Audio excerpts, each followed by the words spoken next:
ఇది వచ్చేసి చవితి రోజు ఈవినింగ్ టైంలో వ్లాగ్ని అయితే షేర్ చేస్తున్నాను. మార్నింగ్ టైము పూజారి వచ్చి పూజను అయితే కంప్లీట్ చేశారు. ఆ టైంలో ఇంట్లో బిజీగా ఉన్నాము. అందుకని మేము పీట్ల మీద కూర్చోడానికి ఈవినింగ్ ప్లాన్ చేసుకున్నాం.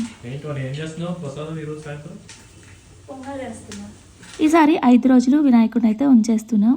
అండ్ ఉదయం సాయంత్రం 2 పూట్ల పూజారి గారు వస్తారు కాబట్టి ఎవరికి వీలైన వాళ్ళు ఫ్యామిలీతో కలిసి పూజలో కూర్చుంటాం అనమాట. వినాయక చవితి ఈ 5 రోజులు అయితే చాలా సందడిగా గడుస్తుంది.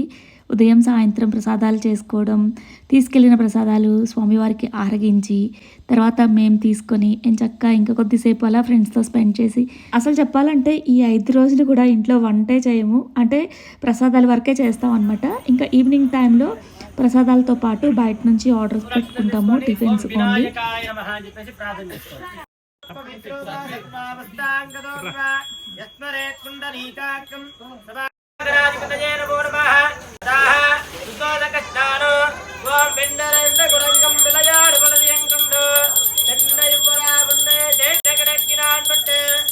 నాకు ఈ చేతికి తెస్తున్నావు నీ ఫ్రెండ్కి అమ్మ వాళ్ళకి తీసుకోవేనా సరే అదే తీసుకొని ఇలా తీసుకొని ఇస్తున్నావు అంకుల్ చెప్తున్నా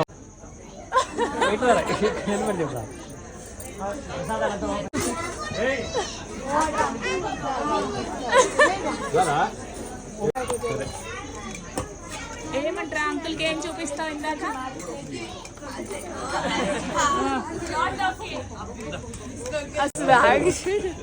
ఏం బొక్కలు షోడశోపచార పూజాని సమర్పయామి. మహాగణాధిపతయే నమో గణపతయే నమ ప్రమదపతయే. కరోనా రాకముందైతే ఏం చక్క అందరం లేఅవుట్లో అందరం పిల్లలు పెద్దలు అందరం కలిసి బాగా ఆడుకునే వాళ్ళం. చాలా సందడిగా నడిచేది. ప్రతిరోజు స్పెషల్గా అనిపించేది. ఎస్పెషల్లీ వీకెండ్స్ అయితే ఇంకా మొత్తం కిందనే ఉండేవాళ్ళం. ఆఫ్టర్ కరోనా ఎవరికి వాళ్ళు ఇంట్లోనే ఉండిపోతున్నారు, అసలు బయటికి రావట్లేదు.